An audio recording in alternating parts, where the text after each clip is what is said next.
Hi, this week's Foreign Investors on India's weekly report highlights how the foreign investors should see the budget, which was presented in Parliament on 1st of February. We have Apex Avalon's executive chairman Girija Pandey giving his views, and Abhijit Ghosh, senior executive from PwC, telling us what's in there for the foreigners. Girija Pandey is executive chairman of Apex Avalon Consulting, a Singapore-based global consultancy involved in doing businesses in India. Mr. Pandey has written a special article for Foreign Investors on India, in which he urged foreign investors to continue investing in the massive infrastructure development taking place in the country. He also sees the removal of Foreign Investment Promotion Board as another opportunity and says the government will further liberalize the foreign direct investment policy. This would open more flexible terms and conditions for investors to venture into the Indian market. Opportunities are plenty, he says, and this should encourage foreign investors to continue to invest in the country. The removal of FIPB, or the Foreign Investors Promotion Board, will ease and improve on doing businesses in India. This will allow streamline a lot of procedures and make it easy to register businesses in the country, says Abhijit Ghosh, a senior executive at PwC. Ghosh says that the budget has a proposal to put in place a resolution or dispute resolutions. This will help resolve any dispute relating to various contracts in the infrastructure sector. The measures to set up a dispute resolution mechanism should send a positive signals to the investors, says Ghosh, who monitors India's infrastructure projects very closely at PwC in Singapore. The budget has proposed tax incentives for those who has given their land for the development of Amaravati, a new capital city for Andhra Pradesh state in the southern part of India. These incentives will obviously encourage more people to give land for development of smart cities. It will make it much more easier to get land for various developments in the country's mega 500 over city redevelopment and new developments in the coming years. The Ministry of Railways and FS Group of Italy has signed a memorandum of understanding to cooperate or technical cooperations in rail safety in India. The FS Group is globally known for its various expertise, and its safety training program will be used in improving the safety at Indian Railways, says a release from both sides.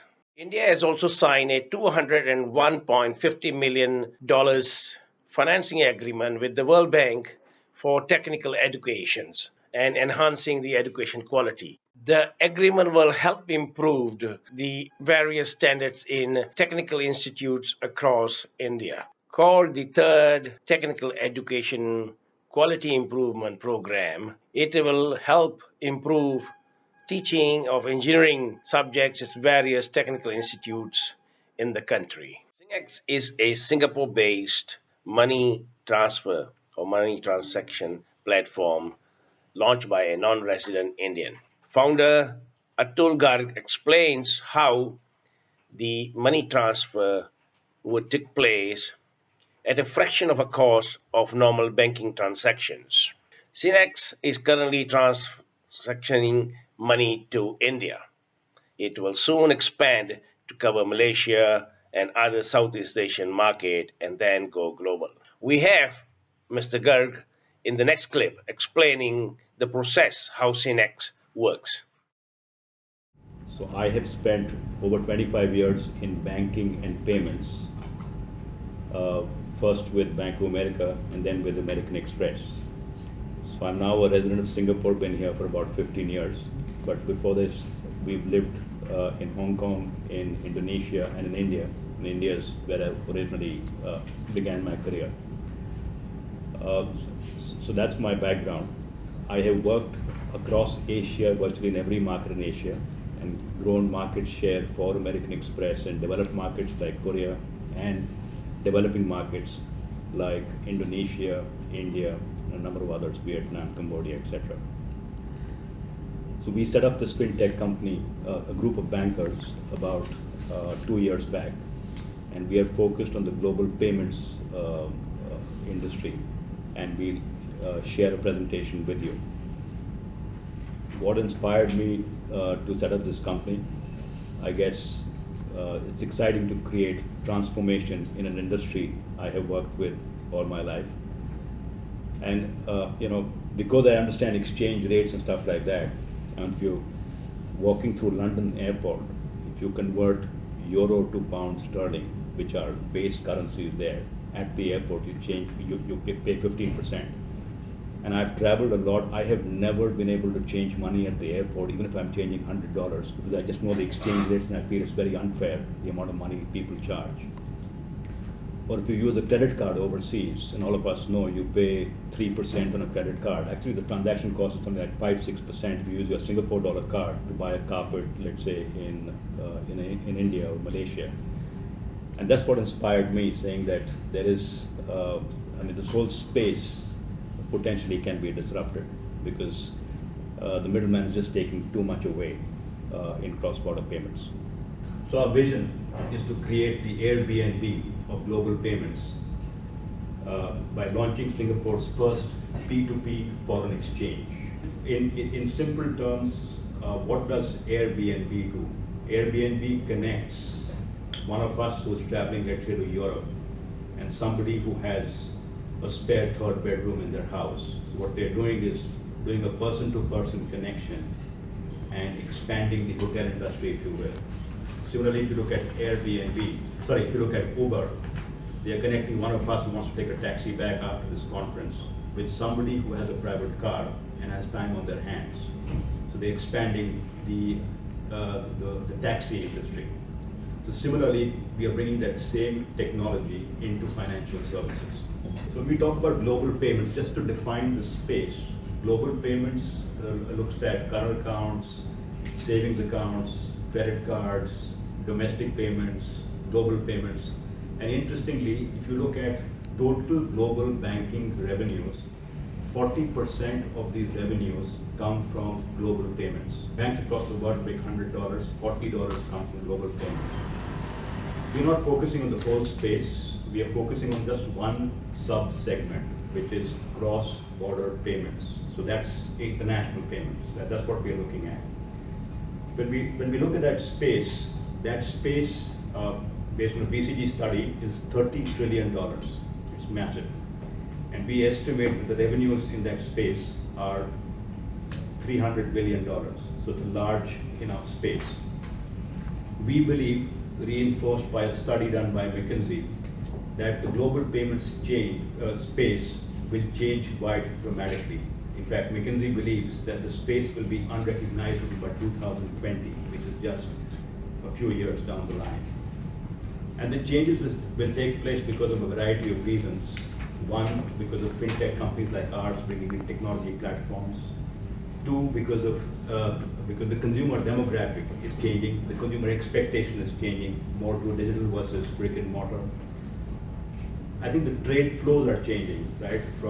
With a lower focus now on G7 as Asian trade develops and more to Asian currencies. And a lot of trade today, 85% of trade today takes place in the US dollar.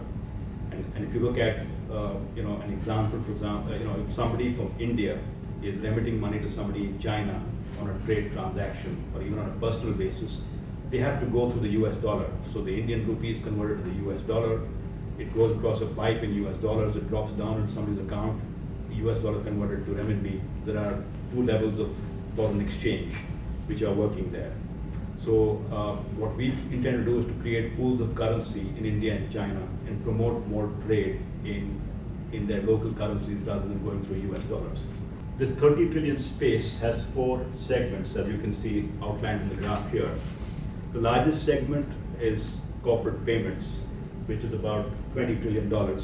I think that's a space which is very well served by banks. So if you're talking about the Singtels or the Temaseks of the world, they are very well managed by the banks. They get very good rates.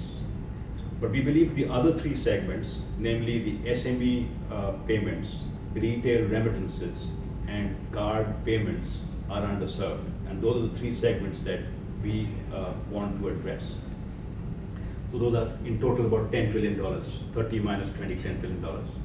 So we've established that the segments that we want to operate in are $10 trillion. And a World Bank study shows that the average cost of remittances is 8%, which is pretty high, just to do a cross-border remittance. We've broken this up further to look at various sub-segments. If you look at the SME and the retail remittance segment, people pay anything from 1.5% to 150 basis points to 800 basis points. Clearly, the blue-collar worker pays the maximum because they have smaller ticket sizes. But nonetheless, even if you look at SMEs, even they are paying 1.5 to 5% today. We end this report with Chiltron, a global technology group which has opened a new process center in Bangalore. Chiltron has been in India for more than a decade, but the new process and technical center increases its presence globally, with teams working around the clock or in every time zone, supporting its technology-based operations. We thank you and look forward to presenting another report next week.